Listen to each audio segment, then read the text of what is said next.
अथ दुर्गा सप्तशती प्रथमोध्याय. मार्कंडेय ऋषी म्हणतात, सूर्यपुत्र सावर्णी जो आठवा मनू म्हणून ओळखला जातो त्याच्या उत्पत्तीची कथा मी विस्तारपूर्वक सांगतो ते ऐका. सूर्यपुत्र सावर्णी भगवती महामायेच्या कृपेने ज्या प्रकारे मन्वंतराचा राजा झाला तो प्रसंग सांगतो. प्राचीन काळी स्वरोचित मन्वंतरात चैत्र वंशात जन्मलेला सुरत राजा पृथ्वीतलावर राज्य करीत होता. तो पोटच्या मुलाप्रमाणे प्रजेचे पालन करीत असताना कोला विध्वंसी राजे त्याचे शत्रू झाले. अत्यंत प्रबळ अशा शत्रूंचेही दमन करणाऱ्या सुरत राजाचे जरी कोला विध्वंसी राजे सुरत राजापेक्षा कमी बलवान होते तरी त्यांनी सुरत राजाला पराभूत केले. युद्धभूमीहून आपल्या नगरात येऊन नगराचा कारभार पाहू लागला. तेथेही प्रबळ शत्रूंनी सुरत राजावर आक्रमण केले. दुर्बळ झालेल्या त्या सुरत राजाचे दुष्ट दुरात्मा मंत्र्यांनी स्वतःच्या राज्याचे सैन्य नष्ट करून खजिना लुटला. आपले प्रभुत्व नष्ट झाले आहे असे पाहून शिकारीच्या निमित्ताने घोड्यावर बसून सुरत राजा एकटाच घोर अरण्यात गेला. तेथे त्याने मेधा नामक श्रेष्ठ ब्राह्मणांचा आश्रम पाहिला. हिंसक वृत्तीचा त्याग करून शांतीसंपन्न झालेल्या श्वापदांनी तो आश्रम गजबजलेला होता. ऋषींचे पुष्कळ शिष्य आश्रमाची शोभा वाढवित होते. ऋषींनी राजाचा आदर सत्कार केला व राजानेही आश्रमात काही काळ घालवला. नंतर मायामोहाने त्याचे मन व्याकुळ होऊन तो चिंताग्रस्त झाला. पूर्वी माझ्या पूर्वजन्मी ज्या नगराचे संरक्षण केले त्याला आज मी मुकलो आहे. माझ्या दुराचारी सेवकांनी त्या नगराचे रक्षण न्यायधर्माने चालवले की नाही कोण जाणे. निरंतर मदवर्षाव करणारा माझा शूर हत्ती आता त्यांच्या शत्रूंच्या स्वाधीन झाला. आता तो काय भोग भोगीत असेल कोण जाणे. जी माझी माणसे माझ्या कृपेने धन व भोजन मिळाल्यामुळे निरंतर माझी सेवा करीत ती आता दुसऱ्या राजाची सेवा करीत असतील. मी अत्यंत कष्टाने कमवलेला खजिना त्या उघड्या लोकांच्या सतत खर्चाने रिकामा झाला असेल. अशा अनेक गोष्टी मनात घेऊन सुरत राजा चिंता करू लागला. एके दिवशी त्या आश्रमाजवळ त्याने एक वैश्य पाहिला. त्याला विचारले, मित्रा तू कोण आहेस? तुझा येथे येण्याचा हेतू काय? तू शोकयुक्त का दिसतोस? राजाचे हे प्रेमपूर्वक प्रश्न ऐकून लिंतापूर्वक वैश्य म्हणाला, हे राजा, मी श्रीमंत कुळात जन्मलो असून माझे नाव समाधी आहे. माझ्या बायका मुलांनी द्रव्यलोभाने दुष्टपणे मला घराबाहेर काढले. आप्तबांधवांनी मला हाकून लावले. त्यामुळे मी दुःखी होऊन वनात आलो आहे. माझे स्त्री पुत्र व आप्तजन आनंदात आहेत की दुःखात? त्यांना काही कष्ट तर होत नाहीत ना याची मला चिंता आहे. माझी मुले सद्वर्तनाने वागत आहेत की दुराचारी बनली आहेत हे काहीच कळत नाही आहे. राजा म्हणाला, धनाकरिता लोभी झालेल्या ज्या स्त्रीपुत्रांनी तुला हाकलून दिले त्यांच्याबद्दल तुला इतका प्रेमाचा उमाळा का बरे आला? वैश्य म्हणाला, आपण माझ्याबद्दल बोलतात ते सर्व योग्यच आहे, परंतु माझे मन त्यांच्याविषयी निष्ठुर होऊ शकत नाही. त्याला मी काय करू? ज्या माझ्या पुत्रांनी पितृस्नेह, स्त्रियांनी पतिप्रेम व आप्तांनी बंधुभाव याचा त्याग करून मला घराबाहेर काढले तरीही माझ्या मनात प्रेमच आहे. हे महाबुद्धिमंता, गुणहीन बांधवांबद्दल माझ्या मनात येणाऱ्या प्रेमांच्या उमाळ्यांचे कारण मला कळत नाही आहे. स्त्री पुत्राधिकांसाठी माझे हृदय दुःखाने भरून आले आहे. माझे मन निष्ठुर होऊ शकत नाही. याला मी काय करू? मार्कंडेय म्हणतात, हे ब्राह्मणा, त्यानंतर तो सुरत राजा आणि समाधी वैश्य दोघे मेघामुनींच्या जवळ गेले. ऋषींना अभिवादन करून आपापली हकीकत सांगू लागले. राजा म्हणाला, हे भगवन, माझे मन मी ताब्यात ठेवू शकत नाही आहे. याचे मला फार दुःख होत आहे. माझे संपूर्ण राज्य माझ्या हातून गेले तरी त्या ठिकाणी माझी ममता कायम आहे. हे मुनिश्रेष्ठ, ते सर्व राजवैभव आता माझे नाही हे जाणूनही अज्ञानी मुढाप्रमाणे माझी स्थिती का बरे व्हावी? हा वैश्य देखील त्याच्या स्त्रीपुत्रांनी हाकून लावलेला आहे तरी देखील त्याला त्यांच्याविषयी प्रेम निर्माण झाले आहे. याप्रमाणे आम्ही दोघे समदुःखी आहोत. ज्या गोष्टीमध्ये प्रत्यक्ष दोष दिसत असतानाही अशा विषयात आमची मने आकर्षित होत आहेत. आम्ही दोघेही समजदार असूनही मोहवश झालो आहोत. विवेकशून्य पुरुषाप्रमाणे माझ्या व माझ्या मित्रात मूढता प्रत्यक्ष दिसत आहे. ऋषी म्हणाले, हे राजन, ज्याप्रमाणे प्रत्येकाचे आवडते विषय भिन्न भिन्न प्रकारचे असतात, काही दिवसा पाहू शकत नाही तर काही प्राण्यांना रात्री दिसत नाही, तर काही प्राणी दिवसा रात्री सारखेच आंधळे किंवा डोळस असतात. मनुष्य हा ज्ञानी आहे, परंतु तोच तेवढा ज्ञानी आहे असे नसून पशुपक्ष्यादी प्राणी देखील समजदार आहेत. स्नेहभावादी जे ज्ञान पशुपक्षी व मनुष्य या उभयंतास समान आहे. हे सर्व ज्ञान ते पशुपक्ष्यांना असूनही स्वतः भुकेने पिडलेले असता मोहवश होऊन आपल्या बालकाच्या चोचीत मोठ्या आनंदाने अन्न देतात. हे नरश्रेष्ठा, मनुष्य समजदार असून सुद्धा आपण केलेल्या उपकाराची फेड मुलांकडून होईल म्हणून मुलांची अभिलाषा करतात.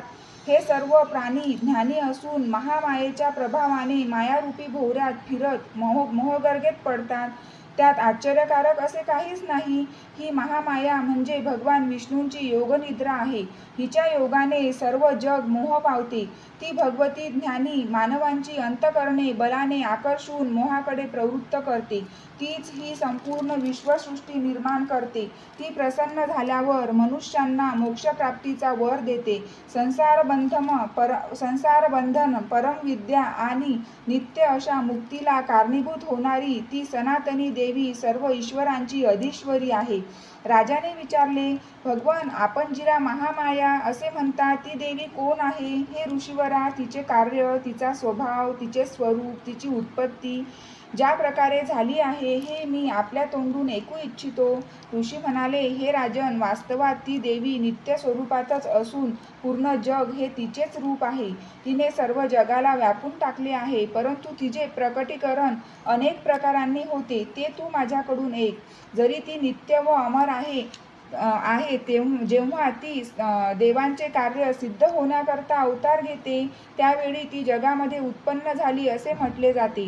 कल्पाच्या शेवटी जेव्हा संपूर्ण जग जलमय झाले तेव्हा भगवान विष्णूंनी शेष्याची शय्या करून योगनिद्रेचा प्रचंड आश्रय घेतला.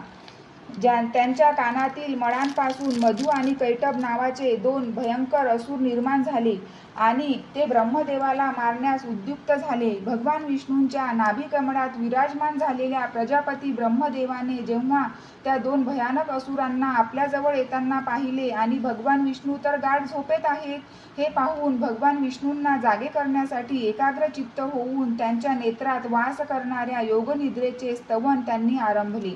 सर्व विश्वाची स्वामिनी, जग उत्पन्न करणारी व जगाचा संहार करणारी तेजस्वरूप भगवान विष्णूंची अनुपम शक्ती भगवती योगनिद्रेची ब्रह्मदेव स्तुती करू लागली. ब्रह्मदेव म्हणाले, हे देवी, तू स्वाहा, तू स्वधा, तू वशष्टकार आहेस. स्वरही तुझेच रूप आहे. तू अमृतस्वरूपी आहेस. नित्य अक्षर अशा प्रणवामध्ये, ओंकारामध्ये अकार, उकार, मकार या 3 मात्रांमध्येच तू स्थिर आहेस. त्या प्रणवामध्ये जिचा विशेष रूपाने उच्चार होत नाही अशी अर्धचंद्रकार अर्धमात्राही तूच आहेस. हे देवी, तू संध्या, सावित्री, परमजननी आहेस. तूच हे विश्वब्रह्मांड धारण करतेस. तुझ्यामुळेच ही सृष्टी निर्माण झाली आहे. तुझ्यामुळेच या जगाचे पालन होते आणि कल्पांती तूच या जगाचा संहार करतेस. तूच महाविद्या, महामाया, महामेधा, महास्मृती आहेस. अत्यंत मोह उत्पन्न करणारी तूच आहेस. तूच महादेवी व महेश्वरी आहेस. तूच दैत्य, सत्व, रज, तम या 3 गुणांना उत्पन्न करणारी मूळ प्रकृती आहेस. तूच महाभयंकर काळरात्री, महारात्री व मोहरात्री आहेस. तू श्री, तू ईश्वरी, तू ह्री, तू बोधस्वरूप बुद्धी आहेस. लज्जा, पुष्टी, तुष्टी, शांती आणि क्षमा तूच आहेस. तू खड्गधारिणी, शूलधारिणी व फार भयंकर स्वरूपाची आहेस. शंख, चक्र, गदा आणि धनुष्य धारण करतेस. बाण, भ्रुशुंडी आणि धनुष्य ही तुझी शस्त्रे आहेत. तू सौम्य आणि सुंदर आहेस. इतकेच नव्हे तर जगातील सर्व सौंदर्यवान वस्तूपेक्षाही तू जास्त सुंदर आहेस. सर्व पर आणि अपर देवतांमध्ये तूच सर्वश्रेष्ठ परमेश्वरी आहेस. या जगामध्ये ज्या काही सत आणि असत गोष्टी आहेत त्यांची मूळ शक्ती तूच आहेस. अशा तुझी स्तुती मी काय करणार? जो या सृष्टीचे पालन आणि संहार करतो तो परमेश्वरही तुझ्यामुळे योगनिद्रावश झाला. त्या तुझी स्तुती करण्यास कोण समर्थ आहे? तूच मला, विष्णूला आणि भगवान शंकराला शरीर धारण करावयाला लावलेस. तेव्हा हे देवी, तू आता मला प्रसन्न हो आणि या अत्यंत भयंकर अशा मधुकैटभांना मोहून टाक. जगदीश्वर भगवान विष्णूंना त्वरित जागे करून या 2 राक्षसांना मारण्याची बुद्धी त्यांच्या मनात उत्पन्न कर.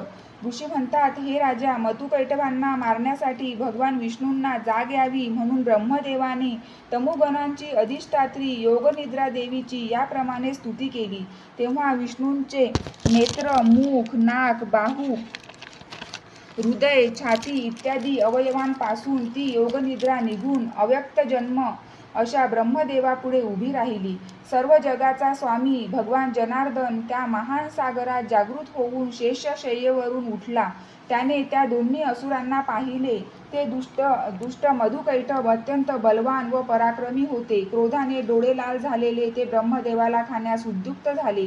तेव्हा भगवान विष्णूंनी उठून त्या दोघांबरोबर 5000 वर्ष बाहुयुद्ध केले. ते दोघे बळाने अत्यंत उन्मत्त झाले होते. तशातच महामायेने त्यांना मोहित केले होते. त्यामुळे ते भगवान विष्णूंना म्हणाले, आम्ही तुझ्या पराक्रमाने संतुष्ट झालो आहोत. तू आमच्याकडून एक वर मागून घे. भगवान म्हणाले, जर तुम्ही दोघेही माझ्यावर संतुष्ट झाले आहात तर तुम्ही माझ्याकडून मृत्यू पावावेत. यापेक्षा दुसरा वर मी काय मागू? ऋषी म्हणतात, याप्रमाणे विष्णूकडून फसवलेल्या गेलेल्या त्या राक्षसाने सर्व सृष्टी जलमय झालेली पाहिली व ते भगवंताला म्हणाले, जेथे पृथ्वीचा भाग कोरडा असेल त्या ठिकाणी आमचा वध कर.